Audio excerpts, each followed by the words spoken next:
Hi, this is Astro Indicator Update. My name is Stephen, and this is episode 37. Let's look at what we're going to cover today. Well, in this episode, we'll generally be talking about what's called Bitcoin's halving, which is taking place in a couple weeks on May 14th.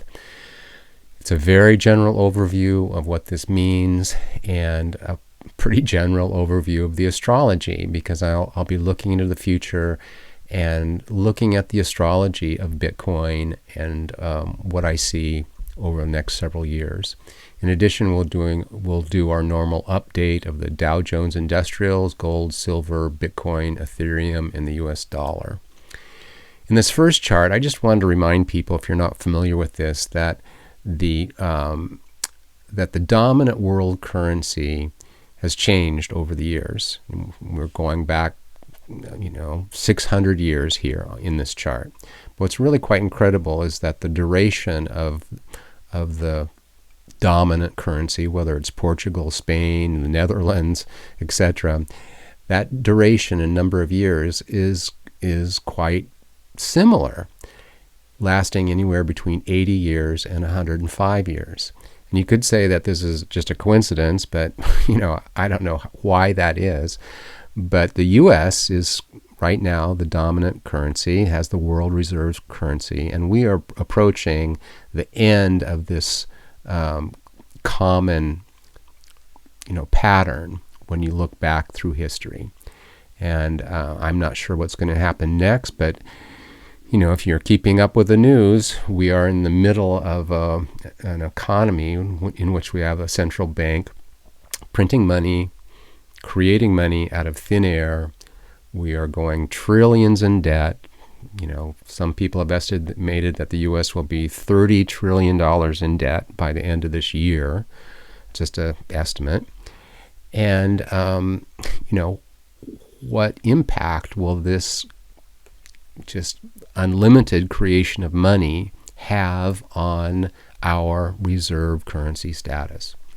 So this is just the backdrop of what I'm going to be talking about today, because I don't know what's going to really happen, but the Federal Reserve in particular is working very hard to undermine the value of the US dollar. Well, one direction people can take to preserve the value of their wealth is to look at what are called hard currencies, and one of those is Bitcoin and other cryptocurrencies. And one reason why they are considered hard money is that their supply is controlled, in contrast to the US dollar. Okay, this is right out of Bloomberg, and if you can read that, I think it says April 24th. So it's in the news. People are getting educated about what happens with Bitcoin every 4 years. It goes through what is called a halving. And a halving essentially is they reduce the amount of Bitcoin that is created. Miners create Bitcoin. Miners are they are the entity that handles the transactions in Bitcoin, and they're rewarded by getting Bitcoin. Well, every 4 years, it's just built into the system that the Bitcoin created during this process is cut in half. Every time a halving happens, I'm reading from this, the incentive given to miners to find new blocks gets slashed in half. Today, around 1,800 new Bitcoins are minted each day, worth around 11 million. But after the next halving, this will drop to 900 Bitcoins a day. Okay? Well, Bitcoin is only ever going to create in its entirety 21 million Bitcoin. And right now, there's approximately 19 million have already been created. The last 2 million it'll be stretched out, and they'll be created over the next 100 years or so. So the supply of Bitcoin is diminishing. However, it appears even these articles from Bloomberg indicate that the interest in Bitcoin is not going away. In fact, it's growing.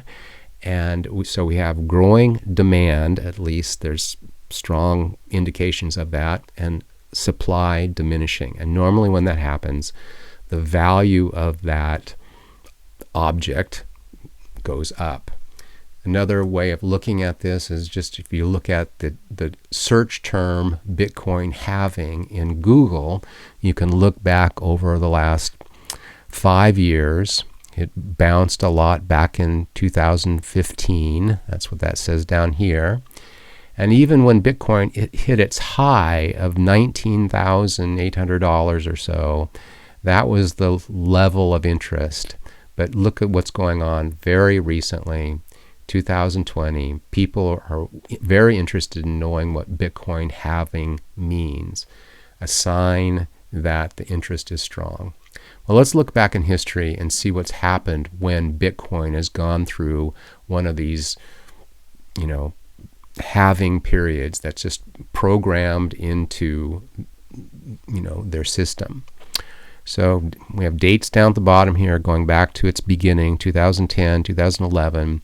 And you can see that very shortly after, often not immediately, but very shortly after the halving takes place, we get a period of about a large rally occurs in the price of Bitcoin. It happened here, where over the first 200 some days, it went up 17,000%. Okay.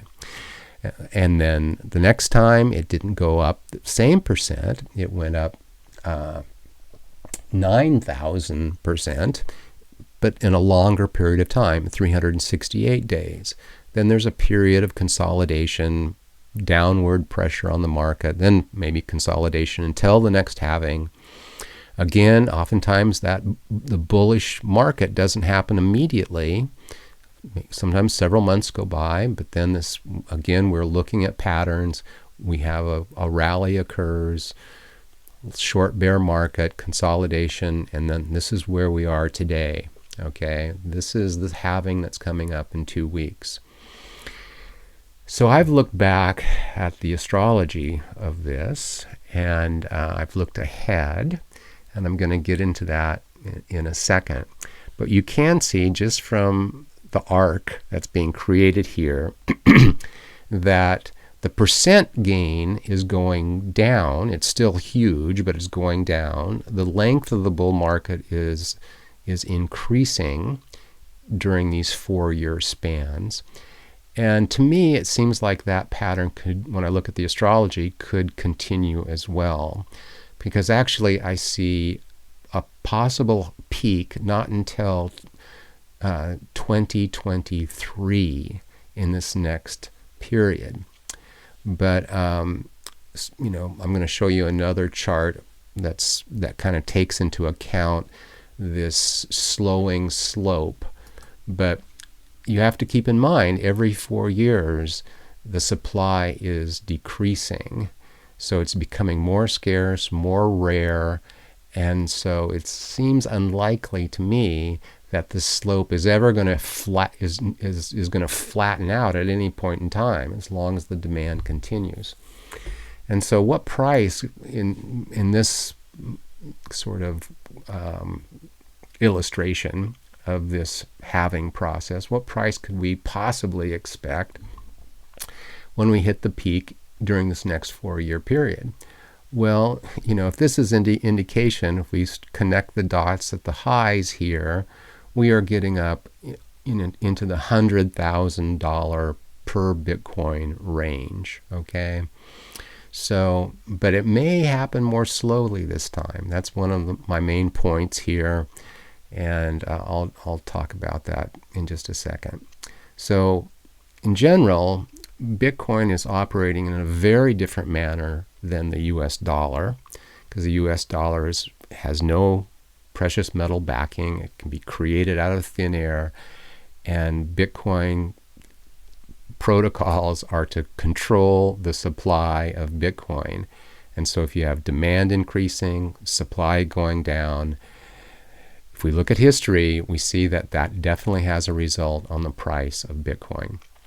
Okay, so this is what I've done. It's really too complicated for me to go into the exact configurations that are happening between when I look at the Bitcoin chart and I look ahead, look at the past dates. But in general, there's a combination of planetary energies evident when the halving takes place and when I see big rallies in the market. It's not just one of these. Usually all four have to be in play.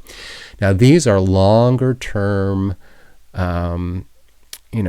planetary orbits. And so right now, Pluto is going through Capricorn. Bitcoin has a Capricorn sun, along with a number of other elements.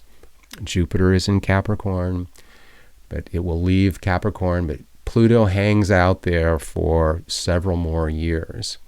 These are shorter term energies, but when they're in certain aspect with, like, the sun, for example, or other elements in the chart, then I see an effect in the price of a market. But I see them present in all past halvings, and I see them, particularly all four, in play into 2023, in particular early March.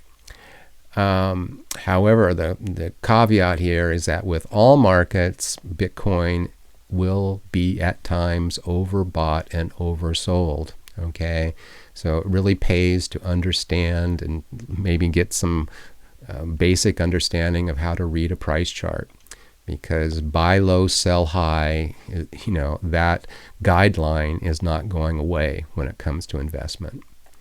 So that's all I had to say about the Bitcoin halving. If you saw the title of this episode, probably you're already aware of this and you're into Bitcoin.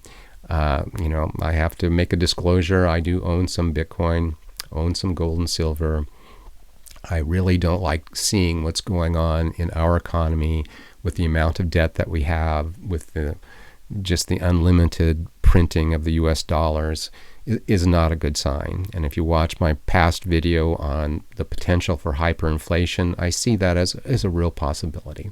Okay, so let's get into our overview update of the markets, because some interesting things are going on here. So this is the Dow Jones Industrials. Again, I use conventional technical analysis. The vertical lines are related to the astrology of the Dow Jones here. And I'm attempting to, specify sort of inflection points in trading, both long-term and short-term, okay? And I use this ETF DIA, as a proxy for the Dow. But we just broke down from this rising wedge pattern, okay? On Monday, we have a minor reversal energy. And I emphasize minor, and it may not kick in until after trading. So, we may easily come down to this 50-day moving average, which is a little bit lower than we are right now. Let me look at my notes. And then, okay. Then the rest of the week, there's not much happening. Possibly we're going to get a bounce on Friday. This is typically, if you want the real exact thing that's going on, is that it's actually occurring Saturday morning, but usually the effect of this bullish energy is felt the day before, okay? So we could get a bounce on Friday. But in general, we may see this market trend down because I don't see a lot of other things to support this market. The thing is that having this happen on a Friday is that you get then 2 days of no trading. And so the follow-through is muted somewhat. And as you can see, we don't have a lot of astrological energy out here for a while. So play the technicals. We've got a support line right there, okay? 50-day moving average right there. If we break through that support level, we are probably going to the next one, okay? Let's move on. Okay, here's gold. Another interesting situation because there's not a lot of astrology here. To me now, I've kind of changed the pattern, the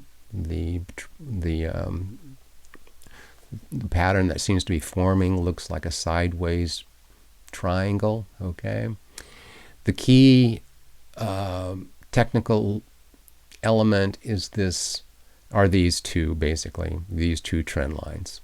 If we break above it, then I think we're going to go up to that level. Now, last week I got into this topic of intermarket influence, intermarket dynamics between gold and silver, between Bitcoin and Ethereum. And so we'll look at silver in a second. But again, you want to play the technicals. The astrology isn't really supporting us here for a while, so we could trade sideways. But then again, you want to combine the fundamentals. The fundamentals, if we have the New York Stock Exchange potentially dropping here, people are going to look for safe havens. And so the fundamentals for gold on a number of levels is strong right now. Looking down here, we are not overbought. Okay, we do have a crossover in the MACD.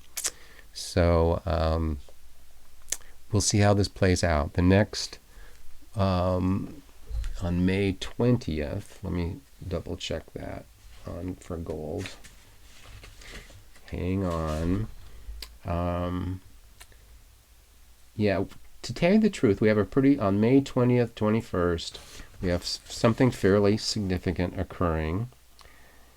But the real bullish energy in gold, the fundamentals and technicals are going to be the primary place to analyze gold here for a month or so. But when we get into July, there's a lot of bullish energy in this market. So weigh the fundamentals, play the technicals like you normally would, and the astrology is coming up. Okay, silver. Silver has something coming up in the very short term, which may, again, support gold. And it's actually a pretty strong aspect occurring on Tuesday, Wednesday of this next week. It's this line right there, okay? Silver is lagging behind gold. We're not even over the 50-day moving average. We've got some trend lines to deal with. But to tell you the truth, it would not surprise me to see a pop later this week in silver, and that would then support gold as well. So let's look at Bitcoin. So Bitcoin, I think, was influenced by Ethereum's trading, a week ago or so, 10 days ago. It broke through this wedge pattern, and then very often is the case, when you break through a pattern, you head towards the next resistance level, which is this level up here at around 9,000 or so. We're definitely, that's looking like a resistance point. We're getting pretty overbought down here on the RSI. We could trade down, okay? We're going to look at Ethereum's astrology here in a second. But I don't see much occurring until we get into mid-month in May. And actually that there are some very interesting things going on the 18th, the 24th, end of the month. A lot of volatility in this market. And so this comes back to, you can't immediately think that Bitcoin is going to rally when the halving occurs on May 14th. Oftentimes what happens in trading is that you buy the rumor, you sell the fact. I mean, that doesn't always happen, but a lot of times the rally occurs before a defined event, and then they sell off.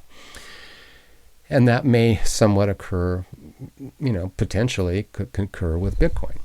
So I see volatility basically happening in Bitcoin in the month of May, and things getting stronger astrologically as we get into July. Okay, so possibly, this isn't trading advice, but you might consider, you could. I'm a buy and holder when it comes to Bitcoin, but I also trade Grayscale's fund in Bitcoin and Ethereum. And so I trade in and out of that when I think we're getting a little overbought, oversold. And this might be one of those points. Okay, Ethereum has more things going on in the short term, and it is potentially trying to break out of this long channel. And so my notes are here and sort of plentiful. So let me look here.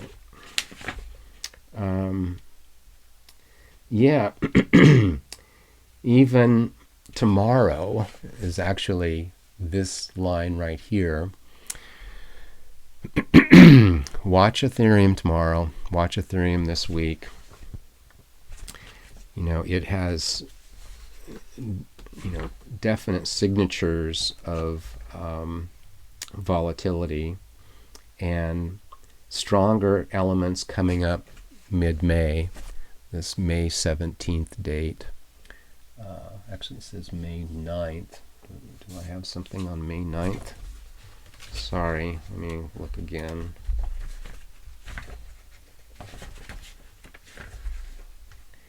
And on May 9th, but even more in the month of May. So it's pretty clear cut here. We are crawling up this channel. I would hang in there unless it broke down below this trend line right here. And finally, we're looking at the US dollar. The US dollar has had a lot of support. There's no rational reason for it other than people have so much debt to pay, they need dollars. But the chart, the astrology, has been fairly close, hitting some inflection points, down, up, down, etc. And now we're looking at May 4th. And what's happening in the US dollar?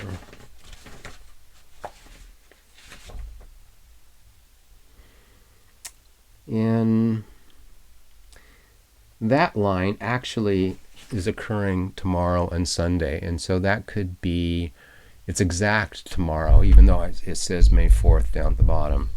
And so that could be the futures market. But then we have a pretty long stretch of nothing happening. And we will see. Let me look. I'm probably driving a few of you crazy from looking at my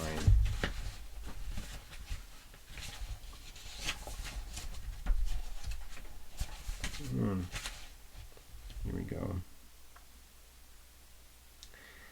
Yeah, getting out into early June, there's some bullish energy. So to tell you the truth, I see the dollar trading sideways here for a while. There is some, again, a lot of these markets are manipulated. There's a lot of factors, a lot of different energies in play, and I'm sure that there are people in power who do not want to see the dollar's value go down. So they're supporting it as well. So you're going to have to wait and see. If they just create too much money, then people just end up thinking, what's going on here, and confidence in the dollar starts to drop. Well, anyway, that's it for today. This was mostly just a heads up around this Bitcoin halving, if you're not aware of it, and the potential there for a rally occurring in the not too distant future. So do your own homework. This is not trading advice. I'm sharing with you my research. And I have been applying astrology to the financial markets for quite a few years, 25. I have a master's degree in psychology. If you would like to contact me, that's my email.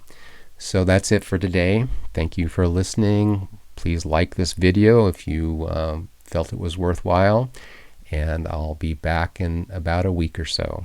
Thanks again.